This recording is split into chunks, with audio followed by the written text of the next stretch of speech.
What is good, YouTube, and welcome back to MKE MANIACI. And today, we gotta talk about it, man. We gotta talk about it. Last night on Monday Night Raw, the heavily anticipated, I'm talking, it's been building for months, man.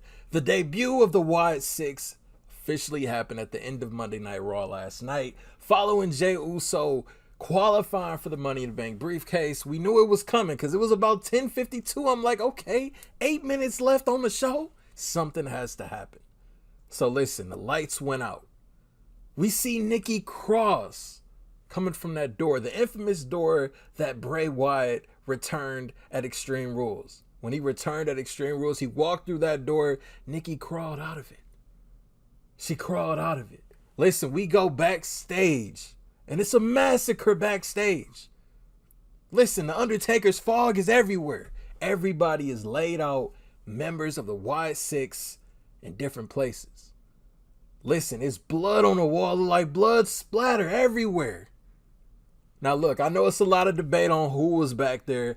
I know for me personally, man, I'm seeing so many names get tossed out, but only ones it looked like it was Braun Strowman that was laid out, and of course Chad Gable.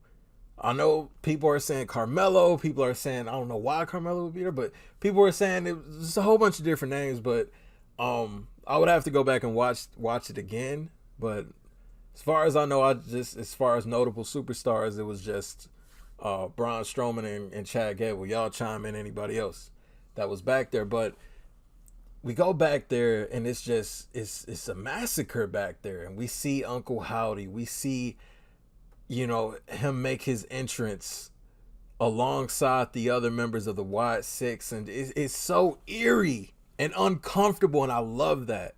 Because listen, and I know some people, this isn't really their taste.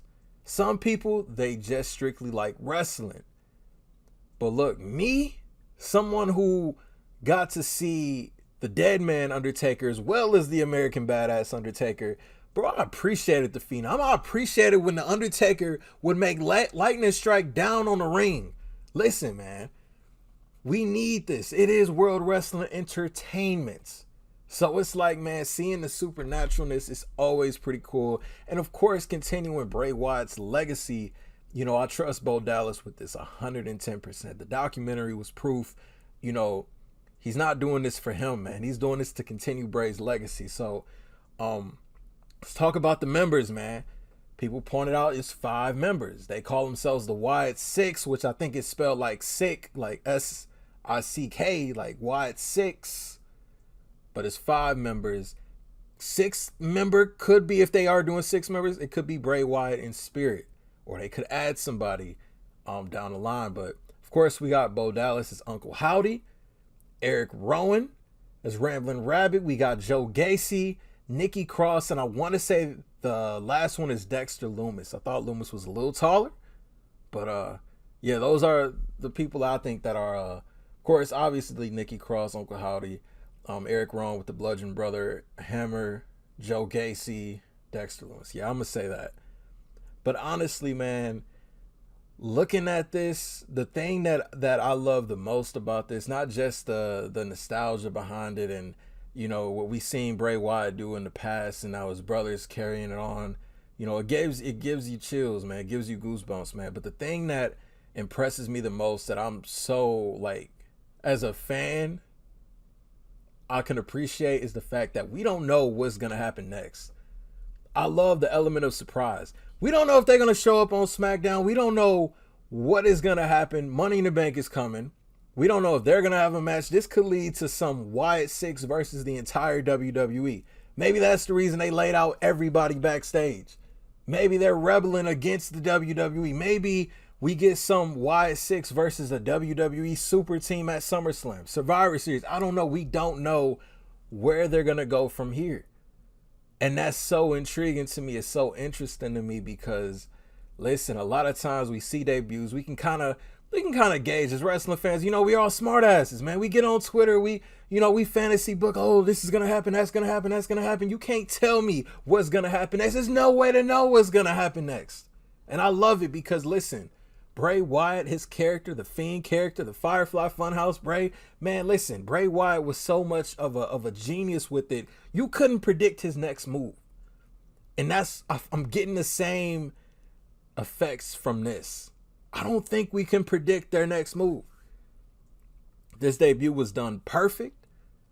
You know, honestly, it was expected. It had to be uncomfortable. It had to be wicked. It had to be, man, like, listen, they murdered Chad Gable.